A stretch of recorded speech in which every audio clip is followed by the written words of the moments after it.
Hello. This lesson is about how to do the Tunisian purl stitch. If you haven't already, I advise that you take a look at the videos on how to do the Tunisian simple stitch and how to do the Tunisian knit stitch before you do the Tunisian purl stitch. It's not a requirement, but it does kind of put everything in perspective and makes it all easier. I did get a question this week on someone who was working on the Tunisian simple stitch and saying that it rolled over on her.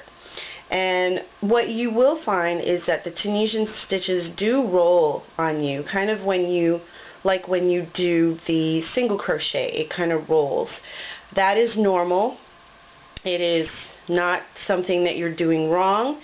It is just the nature of the stitch and how it pulls on the fabric. But once you're done with creating your fabric, you can block it and set it straight, and it will stay as you'd like it. But yes, as you work, it does roll over. So now to get into the Tunisian purl stitch. As you can see on my fabric here, the bottom is a Tunisian simple stitch. That's what that looks like. And right here is the Tunisian knit stitch. Looks like knitting. To do the Tunisian purl stitch, what you do is you bring your hook behind the yarn, and then you insert your hook into the vertical bar as you would in the other stitches. Then once you've inserted your hook in that vertical bar, you then bring the yarn behind the hook, yarn over, and pull it through. I always find this stitch a little bit more difficult to do because you have to keep your tension correct as you do it, and you also have to make sure that you're pulling through the loop. So again, you bring the hook behind the yarn, insert into the vertical bar as you would in the Tunisian simple stitch, bring the yarn again behind the hook, yarn over.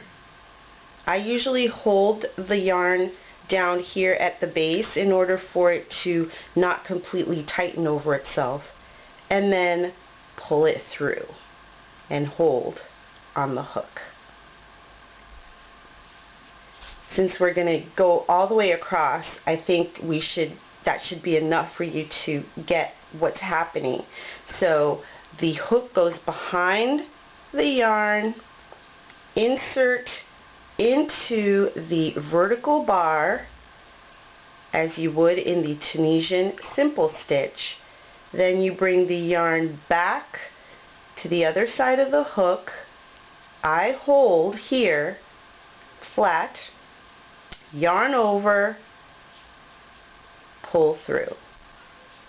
Holding the yarn here allows there to be a little bit more give so that it's easier to pull the needle through the stitch that you've just made. Again, hook behind the yarn into the vertical bar, yarn behind the hook, yarn over, pull through. Hook behind the yarn into the vertical bar. My rolled material is hiding my work. Behind the vertical bar, yarn behind the hook, yarn over, pull through. Hook behind the yarn, needle behind the vertical bar, yarn behind the hook, yarn over, pull through.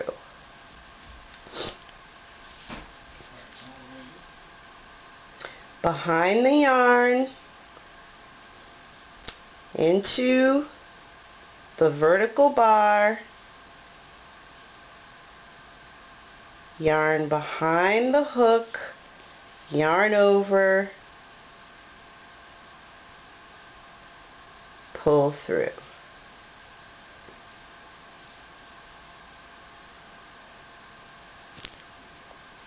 Whoops.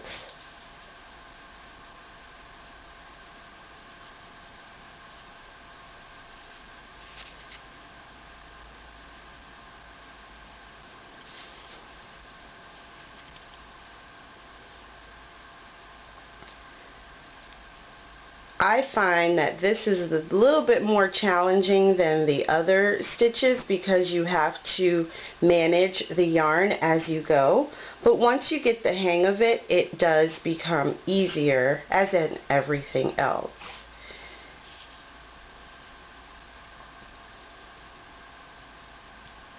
And of course, I know you know what I'm going to say, but do not forget your final stitch. Make sure to go through your final stitch to ensure that your stitch count remains the same. There you have it. Okay, and then to go back as you would in the Tunisian simple stitch and the Tunisian knit stitch, you're going to yarn over, chain one, so that means pull through one and then leave the chain on the hook, that is your turning chain, and then yarn over, pull through two, yarn over, pull through two, yarn over, pull through two, all the way across.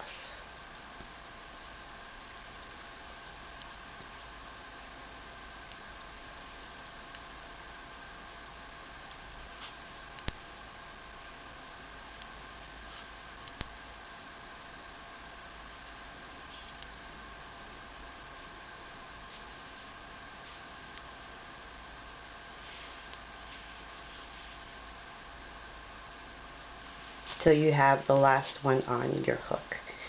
That, my friends, is the Tunisian purl stitch. We're going to go across one more time so that you will see what type of material you're creating with the Tunisian purl stitch. So again, the hook goes behind the yarn, through the vertical bar, the yarn goes behind the hook, yarn over, pull through. Behind the yarn, through the vertical hook bar, yarn behind the hook, yarn over, pull through. Behind the yarn, through the vertical bar, yarn behind the hook,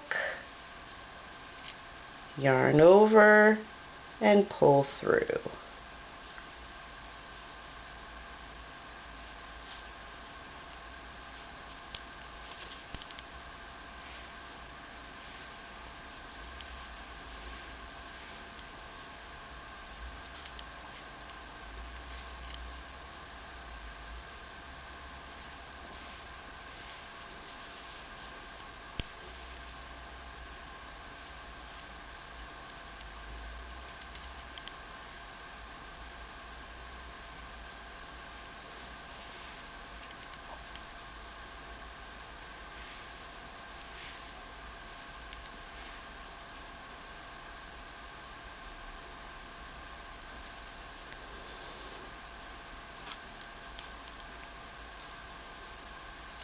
Remember what I've said. I hold the yarn here down at the bottom because it gives me an opportunity to hold it, and so the loop that I'm trying to pull through doesn't get so tight that I cannot pull my needle through it. If you can develop that or something else that will help you keep your loops loose and easy to pull through, that will help you a lot with the Tunisian purl stitch, especially because it can get pretty tight when you're wrapping the yarn around the stitch and then trying to pull through another loop. And we come to the last one, and you put it through. Now here we have the turning loop.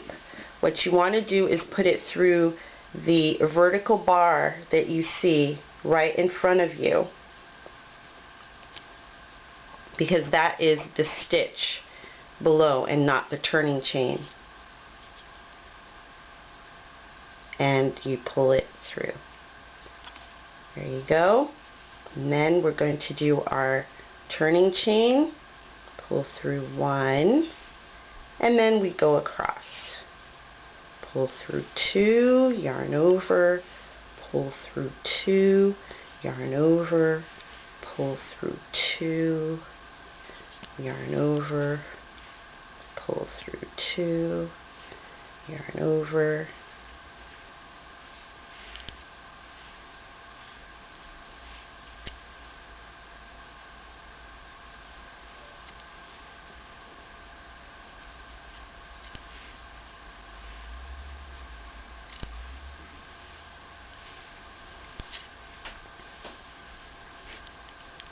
and there you go. So now on this piece of material we have the Tunisian simple stitch down at the bottom with the vertical bars going all the way across. We have the purl stitch here in the middle with the V's going up and down, looks like knitting. Then we have the purl stitch up at the top with the bars going across. Looks like knitting. And the back of the work, just so that you can see, also looks different. This is your simple stitch here at the bottom. Looks like weaving. This is your knit stitch, which the back here looks like purl stitches. And this is your purl stitch, which the back here just looks like bars going across. There you have it, your Tunisian purl stitch. If you have any questions, feel free to leave me a comment or send me an email. And as always, have fun.